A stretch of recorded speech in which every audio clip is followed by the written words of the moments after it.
विद्यापति गांव में मुखिया सज्जन सिंह अपने गांव वालों के साथ काफी अच्छे से पेश आया करता और उनके साथ काफी अच्छा व्यवहार रखता था, जिस वजह से गांव वाले भी हर वक्त उसके लिए हाजिर रहते।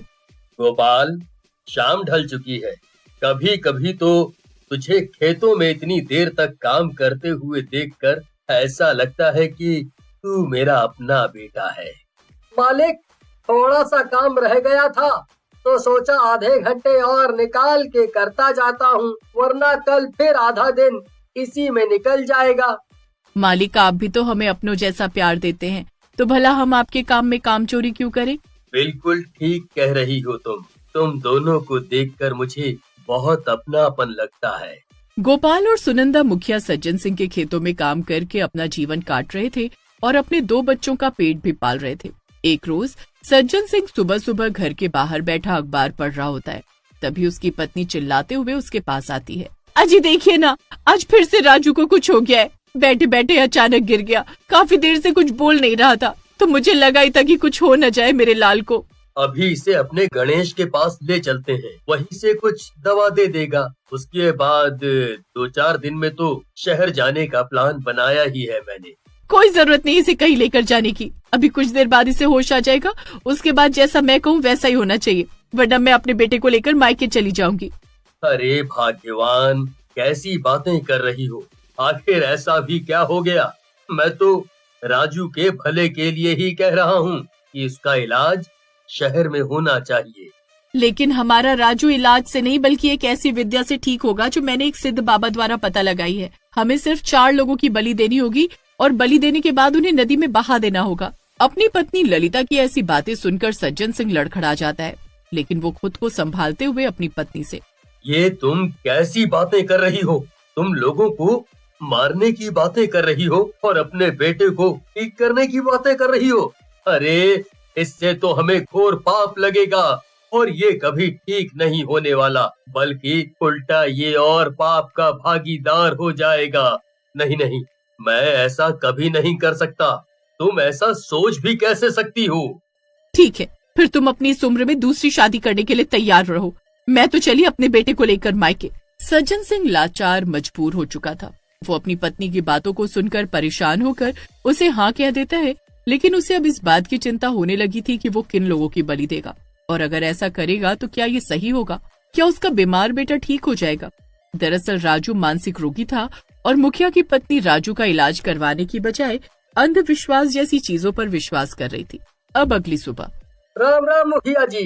गोपाल के राम राम कहने पर मुखिया कुछ भी नहीं बोलता। मुखिया जी, आपकी तबीयत तो ठीक है?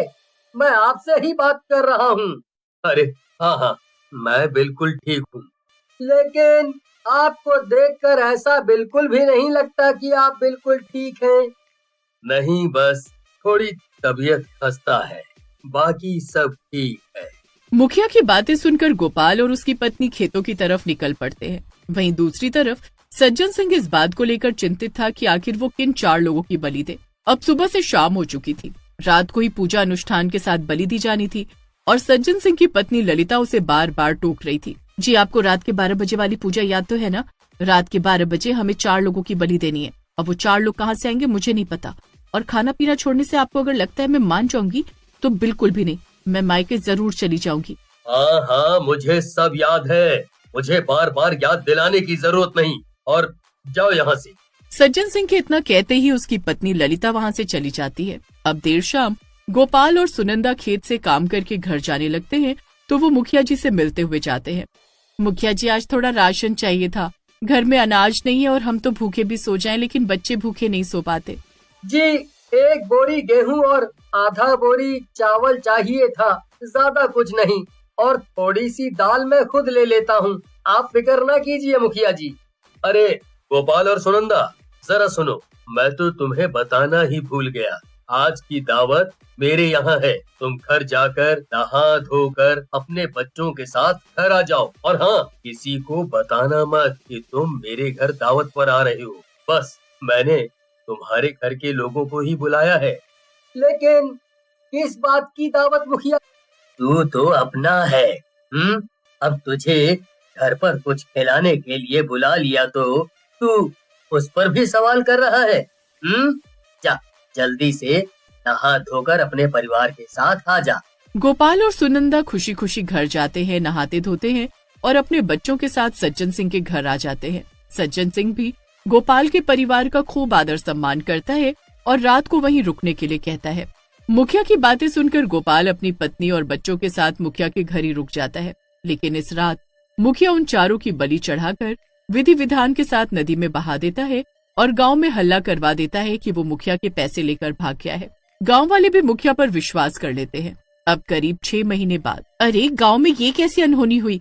तालाब के पास एक लाश मिली है। अरे काकी, आपको पता नहीं है क्या? पिछले कुछ समय से जंगल के बीचों बीच जो तालाब है, वहाँ रात के समय जो कोई गुजरता है वो भगवान को प्यारा हो जाता है।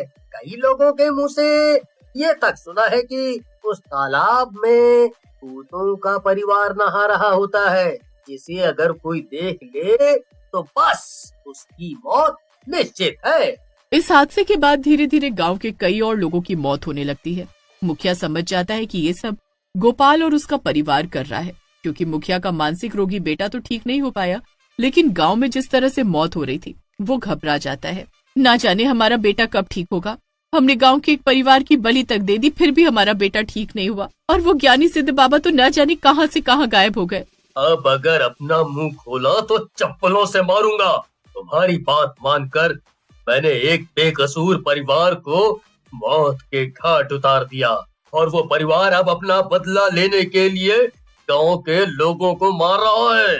इसमें मेरी गलती है कि तुम जैसी औरत से मेरी शादी हुई। हे भगवान, क्या करूं मैं? ये औरत समझने को तैयार ही नहीं होती। अब हमें जल्दी से जल्दी ये गांव छोड़ना होगा, वरना जल्द ही हम लोग भी मरने वाले हैं। जान है तो जहान है जी, आप बिल्कुल ठीक कह रहे हैं। मैं भी पिछले काफी समय से तालाब में रह रहे भूत और चुड़ैल के बारे में सुन रही हूँ। भगवान गांव के लोगों को उन बुरी शक्तियों से बचाए। देर रात होते ही सज्जन सिंह अपनी पत्नी और बेटे के साथ गांव छोड़कर जाने के लिए शहर का रास्ता अपनाता है, लेकिन उसे क्या पता था कि आगे उसकी मौत उसका इंतजार कर रही है। सामने मुझे कुछ नजर आ रहा है, तुम्हें भी कुछ दिखा क्या? सज्जन सिंह और ललिता एक दूसरे को देखकर हैरान थे कि सामने भूतों का परिवार खड़ा था और वो उनके सामने आकर उनके बेटे का गला पकड़ लेता है। अब तो मौत निश्चित है। जिस तरह हमारे परिवार को तुम लोगों ने खत्म कर दिया, हमारी गलती क्या थी? ईमानदारी, नेकी और इज्जत जो हमने आपको दी, ये सब बताने का हमारे पास बिल्कुल समय नहीं है। इन सभी को मार दो। इतना सुनते ही भूत मुखिया के बेटे को मार डालता है और चुड़ैल ललिता की तरफ बढ़ती है। तभी भूत चुड़ैल का हाथ पकड़ लेता है। अरे नहीं नहीं, तुम क्या कर रही हो? इनका बेटा मर गया, अब ये दोनों तड़प तड़प कर खुद ही मर जाएंगे। इन्हें मारने की जरूरत नहीं है हमें। बिल्कुल सही कह रहे हैं आप। अब हमें मुक्ति मिल जाएगी। अब तुम अपने बेटे के जाने के गम को सहते रहो। सज्जन सिंह और ललिता अपनी आंखों के सामने अपने बेटे को मरता हुआ देखकर बेसुध हो जाते हैं। अगली सुबह वो दोनों गांव वालों को सब सच सच बता देते हैं। ये महज धन दौलत खेत खलियान का मैं क्या करूंगी जब मेरे पास मेरा बच्चा ही नहीं रहा। मेरी खुशी छिन चुकी है। मैंने कभी एक परिवार की खुशी छीनी थी और आज उसकी सजा मुझे मिल चुकी है। हे भगवान, ये क्या किया आपने मेरे साथ? मैं कभी भी इस सदमे से उभर नहीं पाऊंगी। ये सब क्या सुनने को मिल रहा है? जिस मुखिया जी पर हम इतना विश्वास करते थे, उन्होंने ही गोपाल के परिवार को मार डाला है। प्रभु, और आज उनके साथ ये क्या हो गया? हुआ तो वही है जो इन्होंने किया था। अब ये सारी जिंदगी अपने बच्चे के गम में जिंदगी काटेंगे और रोते रहेंगे। कभी इन्होंने एक परिवार को मारने से पहले सोचा तक नहीं था। इसलिए काकी, ऐसे लोगों के बारे में अच्छा सोचना भी नहीं चाहिए। सज्जन सिंह और उसकी पत्नी को उसके किए की सजा मिल चुकी थी। वो अपने इकलौते मानसिक रोगी बेटे राजू को भी खो चुके थे, क्योंकि कुछ समय पहले उन्होंने एक मासूम परिवार की जान ली थी, जिन्हें उनके मौत का कारण तक नहीं पता था। और कुछ समय बाद वही दोहराया गया और आज मुखिया और उसकी पत्नी इस हाल में हैं, जो अपने धन दौलत महल सब कुछ को त्याग चुके थे।